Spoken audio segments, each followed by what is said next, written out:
আসসালামু আলাইকুম বন্ধুরা, আজকে আমি আবার একটা নতুন রেসিপি আপনাদের সাথে শেয়ার করব। আজকে আমি বানাবো স্পঞ্জ বাটারস্কচ কেক। কিভাবে বাড়িতে পারফেক্টভাবে বানাবো তার রেসিপি আজকে আমরা দেখে নেব, আর তার সুন্দর সিম্পল একটা ডেকোরেশন দেখুন। তাহলে চলুন রেসিপি দেরি না করে শুরু করে দেওয়া যাক। এখানে আমি একটা জায়গা নেব, এর উপরে একটা ছাঁকনি বসিয়ে দেবো, আর নিয়ে এই যে কাপটা নিয়েছি এটা হচ্ছে হাফ কাপ, মানে 1 কাপের হাফ কাপ মেপে আমরা নেব। দেখুন এটা আমি হাফ কাপ নিয়েছি। এখানে আমি হাফ কাপ ময়দা নিয়েছি, আর নিয়ে নেব এই যে 1/8 কাপ, আর এর সাথে 1/8 কাপ ময়দা নিয়ে নেব। নিয়ে এবার আমি এর মধ্যে দিয়ে দেব বেকিং পাউডার। দেখুন আমি এই কোম্পানির বেকিং পাউডার ইউজ করি। এর মধ্যে আমি 1 টিস্পুন দিয়ে দেব। দিয়ে এখানে দেখুন 1/8 এর সাথে বেকিং সোডা দিয়ে দেবো। দিয়ে এটা খুব ভালোভাবে চেলে এক সাইডে রেখে দেব। দেখছেন এখানে আমার চালা হয়ে গেছে। এটা আমি এক সাইডে এটা রেখে দেবো। যখন আমার ব্যাটার হয়ে যাবে তখন আমি এটা ইউজ করব। এখানে আমি কেক টিনটা আগে থেকে বাটার পেপার দিয়ে রেডি করে রেখেছি। আর এবার আমি একটা বোল নিয়ে নেব। নিয়ে এর মধ্যে আমি একটা ডিম দিয়ে এই কেকটা বানাবো। দেখুন এখানে আমি একটা ডিম ফাটিয়ে নিয়েছি। নিয়ে এটা কোনো বিটার মেশিন দিয়ে করার প্রয়োজন নেই, আমরা হাত দিয়েই এটা আমরা করে নেব। দেখুন এই হ্যান্ড উইক্স সবার কাছে ঘরে, প্রায় এখন সবার ঘরে এটা থাকে। এই দিয়ে আমরা ব্যাটারটা যতক্ষণ না কালার চেঞ্জ হয়ে যাবে ততক্ষণ আমরা এটা এমনভাবে নাড়তে থাকবো। দেখছেন এমনভাবে কালারটা পুরো চেঞ্জ হয়ে যাবে। এবার আমি এর মধ্যে দিয়ে দেবো নর্মাল চিনি, আমি মিক্সিতে গুঁড়ো করে নিয়েছি, হাফ কাপ দিয়ে দেবো। দিয়ে এটাও আমি আবার খুব ভালোভাবে এর সাথে মিক্সড করতে থাকবো। দেখবেন একদম ক্রিমি টাইপের হয়ে যাবে, কনডেন্স মিল্ক যেমনটা ঠিক তেমনটা হয়ে যাবে। দেখছেন হয়ে গেলে এবার আমি এর মধ্যে দিয়ে দেবো 1/4 কাপ। এখানে আমি সাদা তেল দিয়ে দেবো। এখানে অন্য কোনো তেল ইউজ করা যাবে না, যেমন সর্ষের তেল, কোনো গন্ধযুক্ত তেল ইউজ করা যাবে না। এখানে সাদা তেল, রিফাইন অয়েল ইউজ করতে হবে। দেখুন এখানে আমি তেলটা দিয়েছি। দিয়ে এটা আমি আবার খুব ভালোভাবে এর সাথে মিক্সড করতে থাকবো। দেখুন এখানে আমার মিক্সড করা হয়ে গেলে এখানে আমি যে ফ্লেভারের কেক করব সেই ফ্লেভার দিয়ে দেবো। এখানে আমি বাটারস্কচ কেক যেহেতু করছি, বাটারস্কচ এখানে আমি এসেন্স 1 টেবিল স্পুন দিয়ে দেব। দিয়ে আবার এর সাথে খুব ভালোভাবে নাড়তে থাকবো। নেড়ে এখানে আমি 1/4 কাপ এর মধ্যে দুধ দিয়ে দেবো। দুধটা আমার আগে থাকতে ফুটানো, একদম কিন্তু ঠান্ডা দুধটা দিয়ে দেব।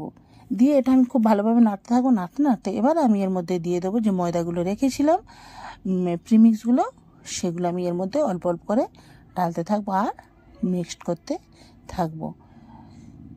এমনভাবে আমি সব ময়দা একবারে দুবারে করে দিয়ে খুব ভালোভাবে একটা স্মুথ ব্যাটার রেডি করে নেব। এখানে কালার আপনারা দিতে পারেন, অপশনাল কালার, যেহেতু আমরা ঘরে এটা বানাবো না দিলেও হবে, দিতেও পারেন না দিতেও পারেন, কোনো এর জন্য টেস্টের অসুবিধা হবে না। এখানে আমি খুব ভালোভাবে ব্যাটারটা রেডি করে নিয়েছি। এখানে হয়ে গেছে আমার।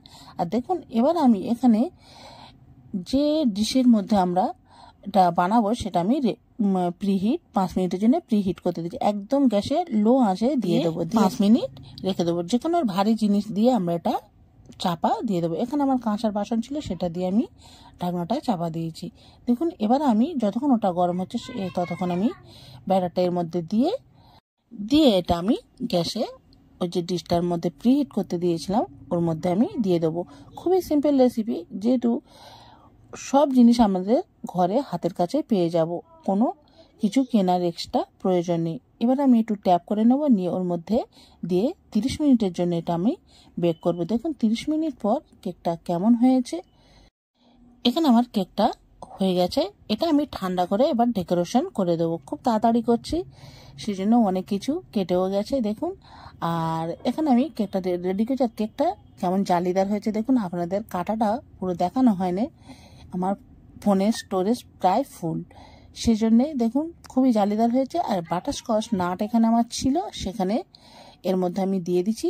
আমি 2টো লেয়ারে কেটেছি। এটা কেটে প্রথমে একটা মধ্যে দিয়ে ক্রিম দিয়ে বাটারস্কচ নাট দিয়ে এটা আমি বসিয়ে দেবো। দিয়ে এর উপরে আমি সুগার সিরাপ দিয়ে একটু ব্রাশ করে নেব, নিয়ে আবার এটা ক্রাম কোটিং করে ফ্রিজে আধ ঘন্টা রেখে দেবো। প্রথমে অল্প একটু ক্রিম দিয়ে ভালো করে ক্রাম কোটিং করে ফ্রিজে রেখে আবার আমি ফাইনাল লুক দিয়ে দেবো। দেখছেন এখানে আমি ক্রিম দিয়ে খুব ভালো করে এটা আমি দিয়ে ক্রিমটা এর সাথে মাখিয়ে এর উপরে দিয়ে ক্রাম কোটিং করে নেবো, নিয়ে এটা আমি তারপরে ফ্রিজে রেখে দেবো। তারপর আমি ফাইনাল লুকটা আপনাদের দেখাবো। সব ভিডিও একটু তাড়াতাড়ি হয়ে গেছে, কিন্তু কি বলবো আমার ফোনের স্টোরেজ পুরো ফুল, সেই জন্যে অনেক কিছু কেটে কেটে আপনাদের দেখানো হচ্ছে। আর দেখুন খুবই সিম্পল একটা রেসিপি আপনাদের সাথে শেয়ার করলাম। কেমন লেগেছে আপনারা অবশ্যই কমেন্ট করবেন, ভালো লাগলে লাইক শেয়ার সাবস্ক্রাইব করবেন। আর কোনো ভুল হলে কমেন্ট করে অবশ্যই বলবেন যে কেমন হয়েছে। আজকের ভিডিও এই পর্যন্ত। আল্লাহ হাফিজ।